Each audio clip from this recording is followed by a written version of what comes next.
Sobat Serser, selamat datang di channel baru kami, Serba-Serbi Dunia, yang akan menyuguhkan informasi-informasi unik tentang dunia. Perang Dunia II adalah salah satu peristiwa paling besar dalam sejarah manusia. Pertempuran ini secara mendasar mengubah dunia secara drastis. Efeknya masih dapat dirasakan di banyak tempat sampai hari ini.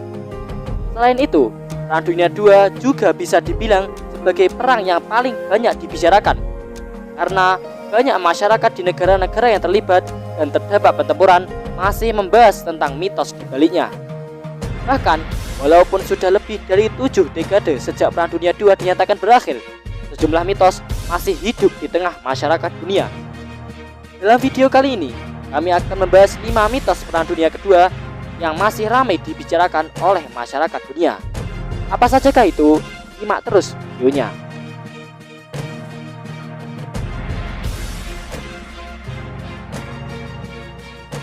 D-Day.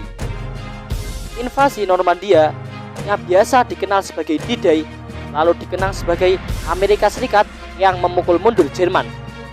Sejauh ini, penyerbuan lintas samudra tersebut merupakan penyerangan yang paling masif dalam sejarah.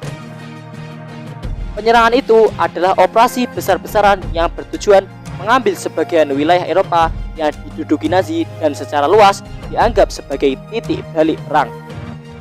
Selain negara-negara sekutu yang bertempur di Eastern Theater, hampir semua pihak pada zaman itu ikut andil di dalamnya dan menganggap diri mereka sebagai pemenang. Meskipun merupakan operasi gabungan, invasi Normandia sampai sekarang masih disebut sebagai milik AS, bahkan di negara lain. Pada kenyataannya, meskipun kontribusi AS terhadap penyerbuan itu penting, namun AS sama sekali tidak memimpin pendaratan di Normandia. Ada Inggris yang menyediakan sumber daya pertempuran selama invasi. Kapal perang Inggris lebih banyak daripada kapal perang AS, yakni 4:1. Sebanyak 31 pasukan untuk invasi datang dari Inggris, serta 2/3 dari 12.000 pesawat sekutu yang dikerahkan. Bagian besar pemimpin militer yang memimpin keseluruhan operasi juga orang Inggris. Bom Hiroshima Nagasaki. Asap mengepul 20.000 kaki di atas kota Hiroshima setelah bom atom pertama dijatuhkan oleh Angkatan Udara AS B-29 pada 6 Agustus 1945. Serangan bom atom AS menewaskan 140.000 orang di Hiroshima dan 70.000 orang lebih di Nagasaki. Banyak mitos yang tumbuh di masyarakat tentang bom atom di Hiroshima dan Nagasaki pada akhir Perang Dunia II. Sejarah mencatat banyak hal mengenai penyerangan kontroversial ini. Bagian pihak percaya bahwa penjatuhan bom harus dilakukan untuk membuat Jepang menyerah.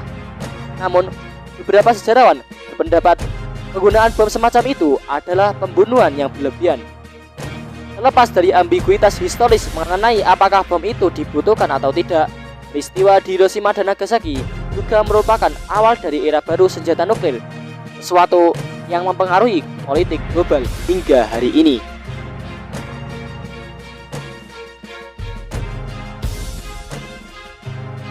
Dimulai pada 1939, umumnya, semua diberitahu bahwa Perang Dunia II dimulai dengan invasi Nazi dan pendudukan Polandia pada tahun 1939. Itulah yang diajarkan di sekolah-sekolah di seluruh dunia, kecuali untuk sekolah-sekolah di negara-negara yang perangnya sudah berkecamuk sejak lama sebelum 1939.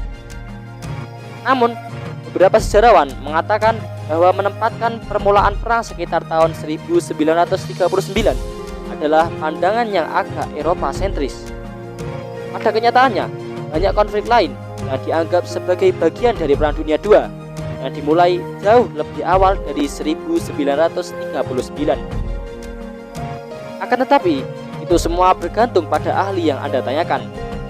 Ada yang menyebut pertempuran sudah berlangsung sejak 1931 ketika Jepang menginvasi Manchuria.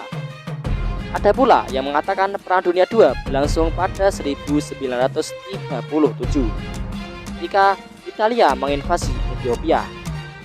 Namun, sebagian besar sejarawan non-Eropa dan Amerika setuju pertempuran ini tidak terjadi pada lebih dari tahun 1937 ketika Jepang menginvasi daratan Cina dalam salah satu penyerbuan paling brutal dalam sejarah.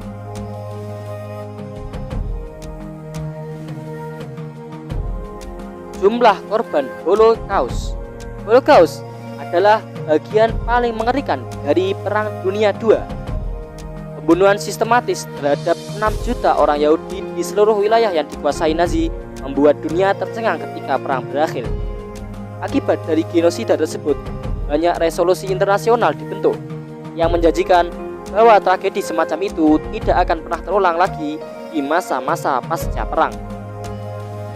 Namun, yang kerap kita lupakan dalam penghitungan 6 juta kematian itu adalah bahwa orang Yahudi bukanlah satu-satunya target rezim Adolf Hitler.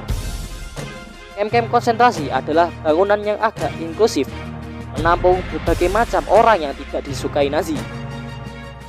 Korban Holocaust jauh lebih tinggi jika menilik isi tahanan lain di kem tersebut, seperti faksi politik yang berseberangan dengan Nazi, Soviet Post, Gypsy atau bangsa Rom, Polandia, homoseksual, dan Serbia. Menurut beberapa perkiraan, bangsa Rom kehilangan 70 hingga 80% populasi di Eropa akibat Holocaust. Meskipun Top 10 tidak memiliki angka pasti tentang jumlah total kematian, para sejarawan menetapkan angka bulat akibat Holocaust berada di kisaran 15 hingga 20 juta.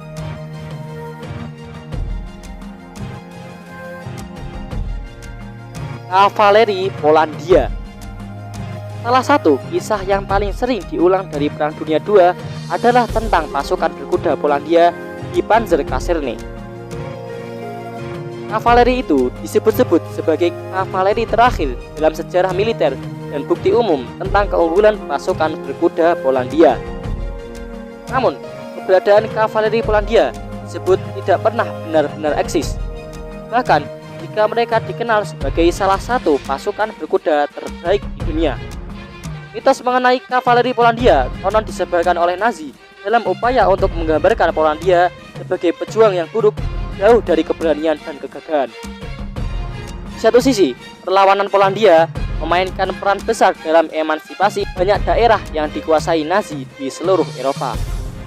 Mereka juga berkontribusi besar bersama pasukan sekutu yang mengalahkan Nazi.